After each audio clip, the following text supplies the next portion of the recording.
This lens makes images that are just gorgeous, and it proves that you don't need a more expensive, faster, more complex lens to make really great images. This lens will do it for you. Well, hey everybody, thank you for checking in and welcome to another one. There are a lot of fast vintage lenses with apertures of f1.4, f1.2, f1, even an f0.95 vintage lens. But the faster the aperture of a lens, the heavier, the larger, and the more expensive they become. And we don't need a very fast lens in order to make a really nice shot with a vintage lens. I've got 5 lenses to show you today with maximum apertures of f2, and I reckon that strikes the perfect balance between size, weight, expense, and the ability to create some nice blur in the background. So I'm going to show you these 5 lenses today in the hope that I can prove to you that f2 really is all you need.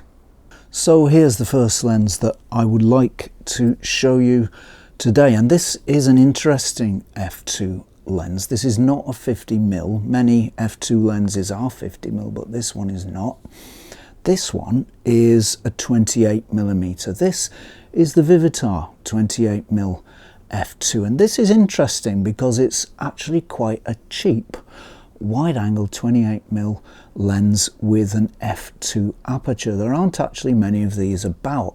Many 28mm lenses you will see are f3.5 and many others are f2.8, but there aren't many at f2, and the ones that there are tend to be quite expensive. This one was not expensive. I bought this in Southend-on-Sea about a year ago or thereabouts, and it cost me all of £15, and I thought it was just a standard 28mm f2.8, but when I got it home I realised it was an f2, and that was really nice because I haven't had an f2 28mm lens before. This lens is quite a remarkable lens for other reasons too, one of the main ones being that it can go really close. Its closest focusing distance is 0.3 of a metre, 30 centimetres, which is about the length of a ruler, about that far. So this is a lens that can go very close to the subject, and it can make some really nice blur at those close distances as well, and that's quite unusual for a 28mm lens because of course the wider your lens, the less inherent ability it has to make blur. Well, now adding that f2 aperture and bringing the minimum focus distance down to a very short distance of 30 centimetres, that means this lens can make some blur at close distances. It doesn't make too much blur at longer distances, but certainly at close distances, 30 centimetres to about 60 centimetres, maybe a little further, you will get some blur from images made with this lens. It is a little bit soft at f2, but it sharpens up nicely when you stop it down to f2.8, and it's a really nice little lens. So there is our little Vivitar f2 28mm, and it's a beautiful little lens. It feels very nice to handle. Everything turns nice and cleanly and smoothly. The focus ring is at the front here, the aperture ring is at the back, and that turns nicely. It's slightly clunky, but it turns nicely enough, and there are no mechanical problems. No half stops on this lens, I don't think anyway. Oh no, there are half stops on this lens. What am I talking about? There are half stops on this lens, so you can change your aperture and select a value between the two nicely and easily. You're not just stuck to those values, so that's a really good thing.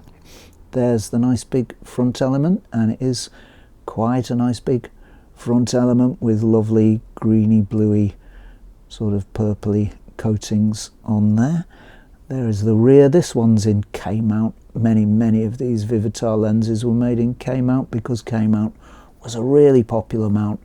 Lots and lots of manufacturers used it and lots of cameras used it too. So that's a very nice little optic indeed. Colours from this lens are nicely saturated, just the way I like them. I don't like colours too pale personally. I like them just a little bit bumped up. I think if you're going to have colours, you may as well have saturated colours, but that's just a personal preference. Anyhow, if you like saturated colours too, this lens will make them for you. Very good contrast. It will wash out, like any lens, it will wash out in the sunlight. You will lose contrast, so use a hood if you're working in very strong light. This one has a fairly prominent front element as well. It doesn't have really very much of a recess, so it's nice and easy, very easy for light to strike that at the wrong angle. So yeah, use a hood with this one, but generally good contrast in good lighting conditions. Blur is very nice from this lens. It's a little untidy sometimes, occasionally at maximum aperture, but it tightens up if you stop down and if you change the ratio of distances between camera, subject and background. So slightly untidy from time to time, but nothing dreadful. So nice blur, good colour, a nice cheap lens that's very nicely made with a nice f2 aperture and a really interesting and useful ability to get very close to the subject. This is a very nice little optic from Vivitar, and it won't break the bank either. I paid £15 for this lens. As I say, that was probably lucky. I probably underpaid according to the market value. So if you buy one of these off eBay, it will more likely cost you between, I don't know, £50 to £70, something like that. But that's still a really good price for a 28mm f2 with a good close focus capability. A very nice little optic. There's plenty of them around, and you'll probably find one cheaper with patience and persistence. Okay, next is a very nice f2 lens that I've recently discovered and been getting to know. This is a lovely lens. It's the Nikkor 50mm f2, and as I say, this is a lens I've discovered recently and I've been shooting recently, and it did feature on an episode a short while ago, but it's such a nice lens. I think I'm going to remind viewers who saw it of how nice it is, and if you didn't see it, then yeah, this is a really nice 50mm f2. Being a Nikon lens, it's a little more expensive than some 50mm f2s. This usually sells on eBay for around about £70. I think I paid £70 for it. There are versions of this lens for sale for up to £90, even £100, but I wouldn't pay that. Pay between £50 to £70 for this one. That seems to be about the right value for now, as the market is now. This is a beautiful optic, and it's very nicely made in the Nikon tradition. It's all metal. I don't think there's any plastic on it anywhere. It's all nice and cold, so that suggests that it's metal. Very beautifully made, and it gives very beautiful images too. Here is a closer view of our Nikon, and you can see it's not a large lens. Obviously, if you're using this on mirrorless, you'll have an adapter which will add, I don't know, about a third as much again to the length, maybe half as much again. But it's not huge on a mirrorless camera, and that is one good thing about these f2 lenses, is that they don't tend to be too large in size, and that's a really good thing. I'm all for keeping photography gear small and light, and this one certainly achieves that. There's the front element with the lovely Nikon coatings. They work some proper magic on this lens, as I'll show you when we come to look at some images. Isn't that lovely? See the light reflecting off there? Very beautiful. There's the rear element, which also is coated. This is a multi-coated version. I believe this lens was made for several years and gradually improved and improved and improved. This is possibly the final version, or certainly near to the final version. Closest focus distance is 45 centimeters, which is about standard for an SLR 50mm f2 up to infinity, and f2 to f16 on the aperture dial there. Have we got half stops? No half stops on this lens, single stops only. A term with a nice clean click, and I do like these colours that Nikon used for the different numbers. Very nice little lens, not too big, not too heavy, and optically very, very nice indeed. And this lens does have, you'll see it does have a little bit of shelter from the sunlight. That front that front element is quite deeply dished, and so it does have some measure of protection from the sunlight, just as it is without using a hood, although obviously a hood will give you better protection. This lens makes very beautiful images, and it has a colour signature that's all its own. I've noticed that with several Nikon lenses. There doesn't appear to be a house style across the years or across the lenses, but many of them do have a very singular colour signature.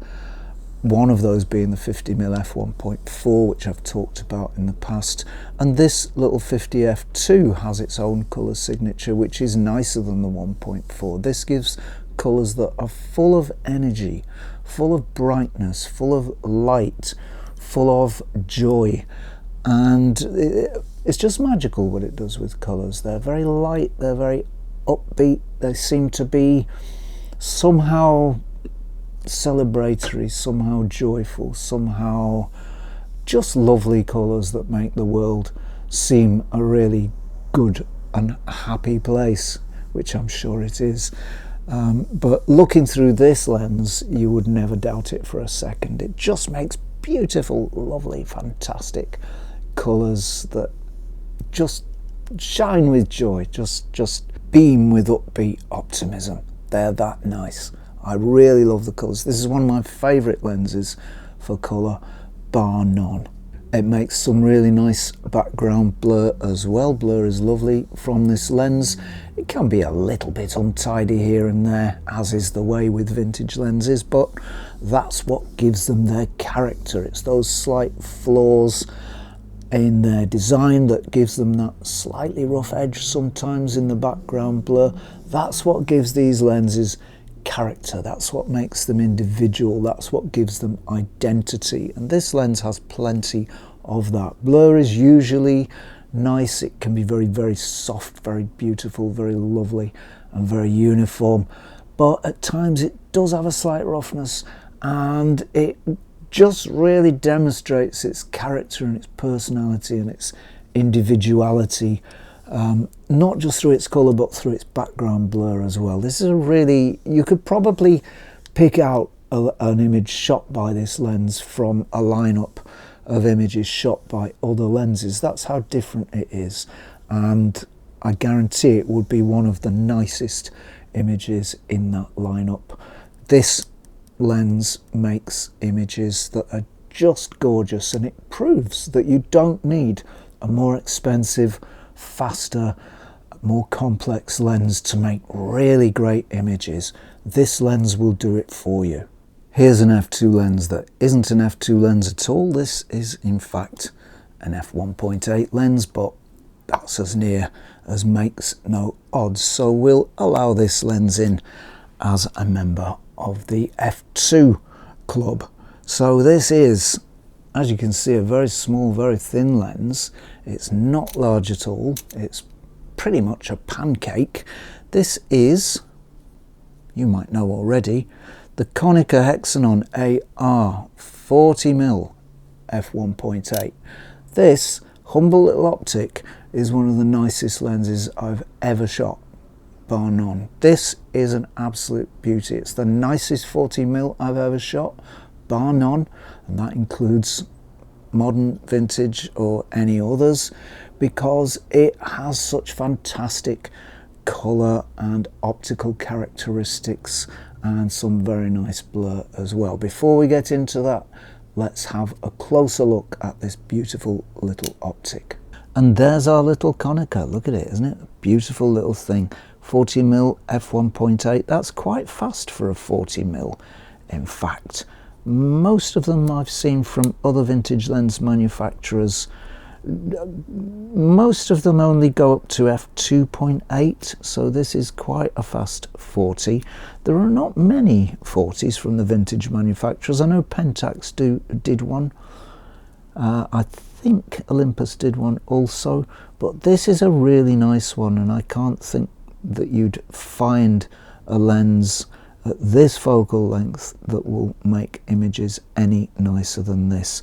The aperture ring is at the back, like with all the Konicas. Focus ring at the front, closest focus distance 45 centimeters. So it's a very small, light, wonderful lens. It's very nicely made. It's got the Hexanon 6-blade aperture, which we would expect to find with on a lens with the word hex, or the prefix hex in its name, meaning 6. And this is a very nice little optic indeed. Konica lenses are noted, were always noted for the very nice colours that they gave. This one is no exception. Not only is it no exception, but this Konica lens gives the nicest colours out of any Konica lens I've shot. That includes both the 50mm and the 57mm f1.4s. It includes the 50mm f1.7. It includes the 135mm lenses. This is the nicest Konica lens for colour that I've ever shot. Colours are, what can I say? They have an exuberance, they have a joy, they have an energy. I've used this on my old Sony A7 Mark I. I went down Brick Lane in London to do some shots a while back, and some of these images just blew me away for how nice they are. It's an f1.8 aperture, and I used it wide open all day because it's pretty sharp at f1.8, and that means you get that little bit of blur to separate your subject from your background. And even when you're doing street, I think that can still quite often be an important aesthetic to remember and to hold on to. We don't always want very deep depth of field when we're doing street, though we often do. Quite often also, though, we do want, or I want, a little bit of separation. And this lens does it up to, well, I don't know, 4 or 5 feet, something like that, maybe 6 feet. And of course at closer distances it gives much more blur. So lots of energy in the colours, lots of exuberance, good contrast. The Konica look, which is really a nice look, really a beautiful look. This lens will give it to you.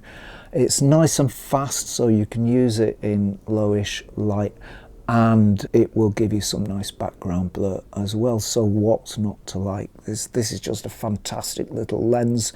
Prices have gone up. Back in the day, in fact, not that long ago, 5 years ago, you could pick these up for 40 quid all day long. Today they'll be nearer 50, 60 quid or something like that, but it's still an absolute bargain. This is a beautiful optic. I'd grab one now if I were you, because it's very, very nice, and prices can only go one way as the secret catches on, because it's not a secret anymore.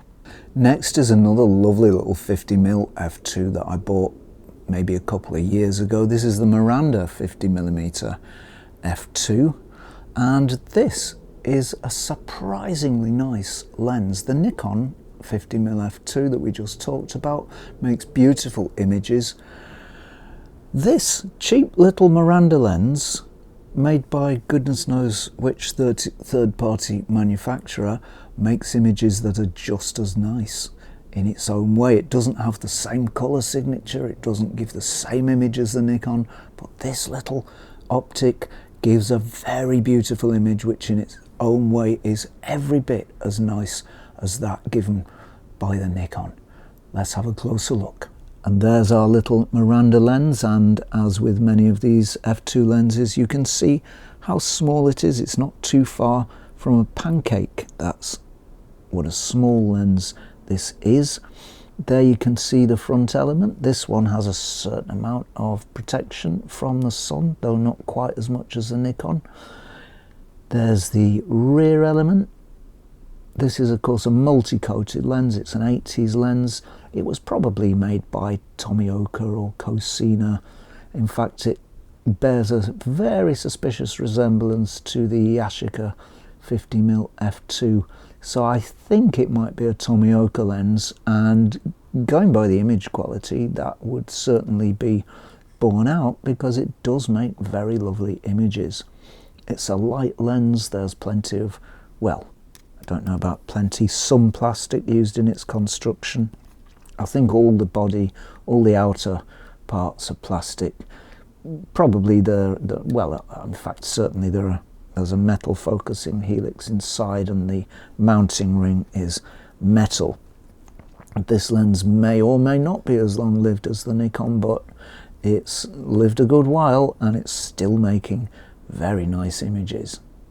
So this lens is a real little beaut. This was a real surprise to me. I was astonished at the quality of the images it can produce. These were made for the Miranda line of cameras, which in the late 70s and early 80s were owned here in the UK by a company, an electronics retailer called Dixon's. They were very cheap, but they were made for people who cared about their photography, who wanted to use a nice SLR and wanted some nice lenses to put on it, but didn't want to pay top dollar. Well, now that comes in handy for you and I, and for all mirrorless photographers, because these are still cheap. I bought this lens for, I think it was about £10. It was very cheap, and I've made some gorgeous images with it, and I was absolutely astonished. It's very sharp.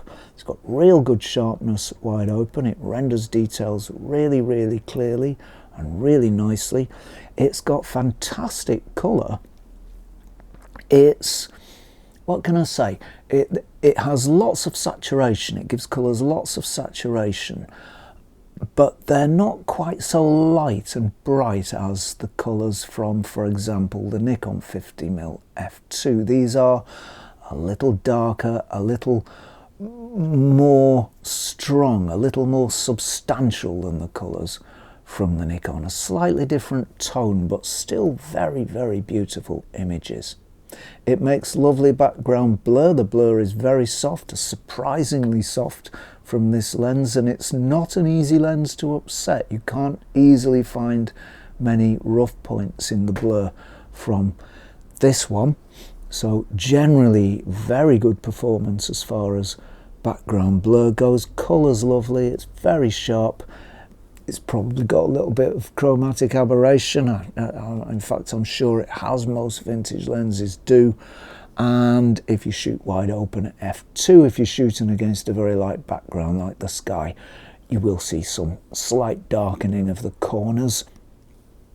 But that's par for the course with these vintage lenses. That's how they give us images filled with character and individuality, as they do. This is a lovely little optic. This one's in K-mount. Many of them, in fact most of them, if not all of them, were made in K-mount. So as for cost, well, I paid £10 for it. You can probably find one for £20 to £30, maybe £40 at the absolute top end, but I'd try to pay no more than £30 if I were you, because that will that's really nearer, I think, what this one is currently worth. But a great little optic, really good find, and a lens that really astonished me and shows that you don't have to pay top dollar or big bucks to get a vintage lens to make a really beautiful image.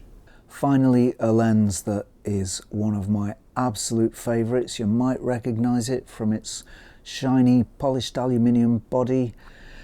It is the Helios 44 58mm f2, and the Helios 44 and its various derivative developments, the 44-2, 3, 4, 5, 6 and 7, These are some of my favourite lenses of all time, but the nicest version, I think, the nicest versions are the earliest ones, and those made by KMZ, the 44 and the 44-2. Those are the ones that have this particular shape of body, which I personally think is the nicest shape for a Helios to have. Later versions had a different shaped body, but the 44 and the 44-2 have this shaped body, and I think aesthetics in a lens are important. I think it matters what a lens looks like.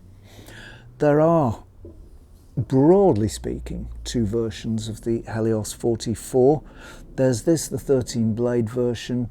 There is also an 8 blade version that came in polished aluminium and black bodies. The 13 blade version came only, as far as I know, in this polished version, but all versions are lovely.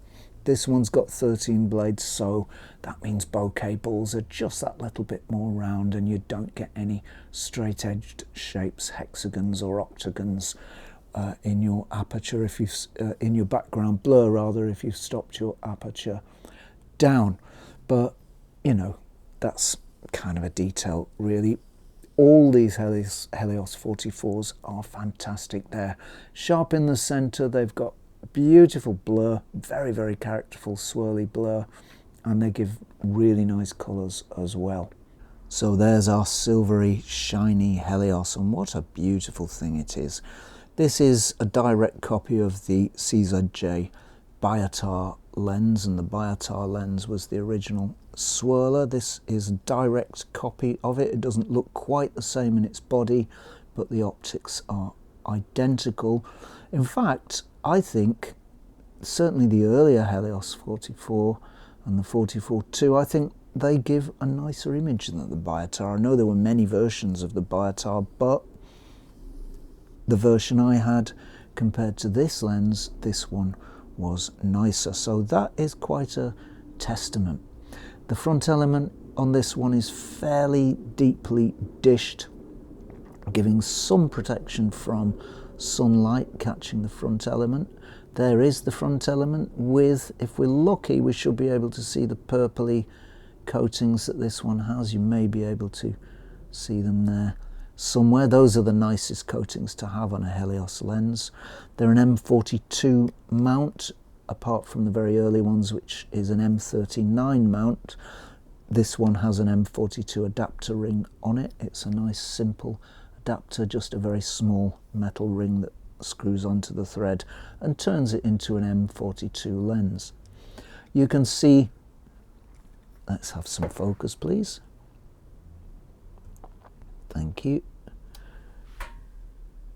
You can see the two aperture rings there, the pre-selector aperture. This front ring limits the maximum opening of the aperture, or rather the minimum opening of the aperture.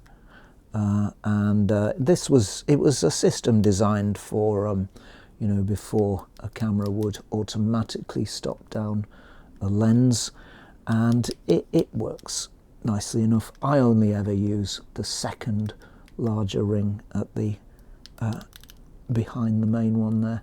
That's the one I use. That gives you stepless aperture adjustment, so that's good for video if you're a video shooter. A very, very nice lens, great looking and giving great images also. These lenses are really sharp in the center. In fact, even wide open, they are acceptably sharp, I would say, in the center. The sides and corners are not sharp, they're a little bit soft, but generally in the center, wide open, you will get some nice images from this lens, some good sharpness from this lens. It gets sharper as you stop down, as all lenses do. By f8, it's as razor sharp as any other lens. There's not much in it by f8. They do tend to be broadly similar at f8, although not quite the same. But it does have some really good sharpness, and that's certainly not a problem with this very old design, 1930s design of optic. It gives great colour, it's very exuberant, very joyful, very pumped up. I think the early versions with the purple coatings in the silver body, whether it's 13 blade or 8 blade, silver body, purple coatings give the absolute nicest images. Second after that are the black bodied KMZ built versions, and then the other Helios 44-2 versions follow on from there. But this one gives very, very nice colour, pumped up, saturated, just as I like it.